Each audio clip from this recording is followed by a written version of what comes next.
Welcome back to the morning show here on Arise News. Well, it's time now to review headlines on today's newspapers. And doing the honors, the Steve Ayorin Day, we are missing Kayode Komolafe this morning, our ombudsman. We're missing him, and we'll do all this together, with you three lovely ladies. Anti-lucky. All right. This is a serious conversation to have after the show. Okay. All right, we dive straight into it. We start as always with this day on Sunday, and the lead story is predictable. It's about COP28 summit. At COP28, Tinubu commits Nigeria to ending gas flaring, unfolds bold agenda for a greener Nigeria with rollout of 100 electric buses, challenges US, China to do more for Earth. $1 billion new grants mobilized since COP27, says Kerry. That's the former US Secretary of State, isn't it? So, it's all about climate change, and the cover story, the cover picture below, united to tackle climate change. Kenya's President William Ruto, President of the United Arab Emirates, Sheikh Mohammed bin Zayed Al Nahyan, President Bola Tinubu, President of Mauritania, and President of Senegal at the 28th United Nations Climate Change Conference in Dubai yesterday. If we add that to the story on the window, the Kenyan President Tinubu's removal of petrol subsidy needed for Africa's development, you see that, there are different kinds of stories, coming from Dubai. And like Ovieteme just, told us, you can't even, it will be a struggle to cope with the huge number of activities going on at the same time. Of course, not to talk of the huge number of Nigerian delegates at 1,411, all over Dubai, everybody having fun and at the same time, discussing climate change. Other stories, outstanding tax liabilities, FRS, OK's waiver on penalties and interest. That story is on page 5 of today's this day. So essentially, it's about COP28 summit, on the cover of this day. Now, Steve, should we touch on the amount of delegates that were at COP, because it's all over the news at this point. We have talked about the fact that, the Nigerian government should emphasize on reduction of spending. Yeah. We're taking a lot of stories about it on what's trending, and Nigerian people are saying that you have asked us to sacrifice. Absolutely. Are you going to sacrifice? We did see that video with Ajuri Ngelale taking the lead and President Bola Ahmed Tinubu with all of his entourage. What do you mean? Some of his entourage. Well, some. It appeared, obviously, but it looked like it was all of them, because it is 1,000, right? It did look like 1,000 people marching behind him, and that was the reason for the outrage on social media. Yeah. What is your take on that? It was a power walk, that President Bola Ahmed Tinubu did in that video, where we saw a special advisor on media and publicity almost playing the role of the Van Damme, clearing the road for the president and everything. And it was, as they will say, gallivant. I don't have a problem with that power walk. It's just that usually you expect a power walk by a sitting president, in your own territory. The sort of power walk that we had when Donald Trump, held the Bible, left, the White House and went to that church, and came back. It demonstrates security, demonstrates that you are on top, of the situation. But he was in Dubai, possibly moving from the hotel to the venue of the pre-meetings and everything. But, we did touch on the huge number of delegates earlier on. You remember at the beginning of the program.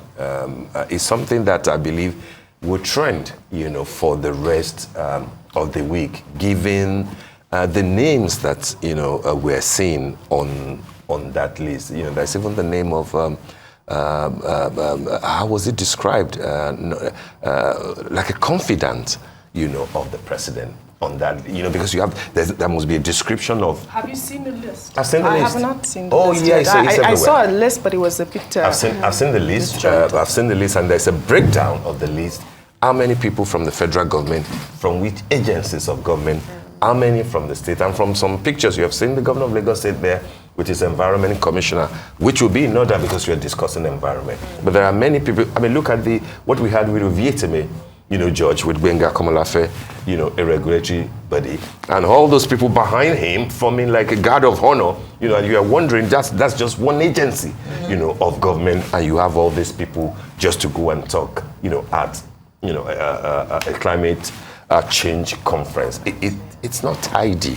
It's not. Right, you know, it's not. Adeswa, have you seen the list? And those designations? Yes, you have stewards, special assistant, executive assistant, technical assistant, confidant, manager. These are the hundreds, in their hundreds. It's a show of shame. I think it's an absolute show of shame. It's, you know, it's kind of like we're becoming a caricature of ourselves. You know, like people were afraid that this was what was going to happen, that, oh, you know, there's government expenditure. We've talked about the size of our ministries and the amount of appointments that we're seeing. And to see this even exported overseas, it's embarrassing. I think it's absolutely embarrassing, and it's unbecoming, I think, of the president to allow himself to be part of this show. Right, Sheito, have you seen any press statement from the government even trying to defend the fact that they have over 1,000? They haven't defended it yet, but this has been trending for what, almost a day and a half now, 2 days. I mean, the Nigeria's large delegation is coming at a time of economic difficulties, which is why I understand why Nigerians are groaning, you know, about this. We're looking at, you know, higher fuel prices, inflation, rising food, and then now this. I mean, I was doing my calculation because I was like, okay, 1,411 participants. And apart from the ones that could not squeeze themselves into the presidential jet, we're looking at about almost three plane loads of people that had to go. And there's no direct flight to the UAE now because of, you know, the current, visa ban that we have. And when you look at that, it comes to a whopping $2,400 for a return ticket from Abuja to Dubai. Now, if you multiply that... Is that economy seat? I mean, excuse me, if you're going for the delegates, you can't fly economy. I mean, everybody can obviously fly, but that's... that's business class? Yes, that's business class, and 1,160 for economy. Now, just for that number, we're looking at $2.78 million for flight ticket alone. We're not talking about, you know, accommodation, feeding, all of those little things. As you know, so I agree with everyone. I think that's what just really worries me about it. If you like, be 2,000. But I think what it is at this point is, just to play the devil's advocate, is that there hasn't been an official statement saying that the federal government paid for everybody to be there. They're saying that there are some NGOs personal, you know, like you said, confidence, maybe persons that said, okay, I just need to be there for my boss, so I'll spend my own money to be there on the list. Okay, yes. So we'll wait for that press statement, because obviously this is a story that is not going to go away anytime soon. It's a lot. Right. Well, all right, should we take this day style? If we could pull that up. The cover picture there is His Majesty Ephraim Falohi, OON. He is 80 and thriving. Wow. Born in Port Harcourt in 1943. His Highness is a native of Tuan Brass in Bayelsa State, a man of vision and a staunch advocate for excellence. He has amassed numerous degrees and fellowships, including honorary doctorate degrees in science and technology and finance. Additionally, he holds a senior fellowship with the Institute of Internal Auditors of Nigeria. Steve, I know how much you love to see these types of stories and celebrating. I applaud. Great Absolutely. Yes. And he looks fantastic. He does look fantastic. Longevity for me is something to yes, celebrate. Konya was saying that, you know, when she got there, I believe she did the interview, she was stunned by his, embodiment of warmth and vitality. What can we say? Congratulations to him. Congratulations. Happy birthday. And inside the story there, let me just take this, society. It was the Future Face Global dazzling display of talent and style that happened last week. It was a great event because, it was part of bringing these stars back to life. I mean, I love the fact that Eloho, who is a dear friend of mine, is continuing to do this event annually. And, they had 2 winners out of 36,000 applicants. 20 finalists made it to the grand stage. Among them, 2 stars, Jeff Ogimo from Nigeria and Fatu Kebi from Gambia made the Future Face Global list. Both of them, congratulations to them. And you were part of... And I was there. I was part of the judges. It was a long selection process, but it was beautiful to watch. Nice, that's congratulations to both of them. All right, should we quickly look at The Nation? Adesua. Yes, so The Nation, the major story here is silent war in PDP as Atiku governor scheme for control. It says the ex-VP backs Ayu's legal battle to return as chair. Saraki yet to yield to pressure to lead party. Bala Mohammed and other governors plot for 2027.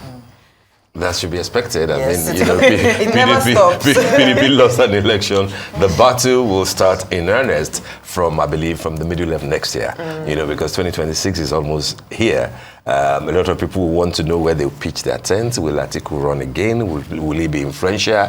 Which of the governors with Wike now clearly, openly obnobbing with APC? Which of the other governors, Bala Mohammed and co? Maybe Sheyi Makinde, different people that want to take on the mantle of leadership in PDP. But it would be an interesting development, in the next couple of years. I think it's particularly interesting. They say Saraki is yet to yield to pressure to lead the party. I wonder why he is staying out of this. On the currents there. We have about a minute. Do you want to quickly? All right, then the Saturday Vanguard. Controversy over alleged Yorubanization agenda rages. That's on page 8. Bello Balashagari says Northerners among Tinubu's government's most powerful people. Says President can't neglect the North. And of course, still on COP28, Tinubu unveiling the vision for green Nigeria. But this urbanization that is coming up, when we look at that statement... It's a way to point fingers at the number of appointments by the president, that are Yorubas. The same thing that was said of Buhari when he was there, that it was overly in favor of Northerners. But, it's a Yoruba president that is there now, and we can see that that's a Yoruba sort of coloration. Yoruba coloration. Yoruba nation. Analysts have said Yoruba nation. Yoruba nation. You're not talking of the one of the gentleman that left Cotonou for Germany. No, we're not talking about that one. Okay. So should we take the Guardian quickly, because it's a very important story. Housing deficit. Landlords are driving us crazy. This is the Guardian, and the lead story says housing deficits. Landlords are driving us crazy with rent. Tenants cry out. It's a special feature on the Guardian, and they're talking about how the government can help with cost of building materials, and they should be addressed, and the crisis of the foreign exchange. I wonder what more can be done now to help these tenants at this point. It's a brilliant report, which is also similar to what the Sunday Tribune has as its own special report. Our Nigerian government kill major businesses, and the rider is very instructive. Experts list double taxation, energy crisis, among others, as the reason. And this is the kind of a thing that people who are close to government, should be reading and looking at, so that you can properly guide and advise the president as to feelers, from the populace. That's from the Tribune. Does anybody remember the TV program in those days, Charlie and Angels? You remember? Oh, Charlie's Angels. Charlie's Angels. Charlie's Angels. You remember? Yes, Yeah. Where are you going with that story? I'm going to Steve Angels. Well, I think we've had a great Sunday with Steve and his angels.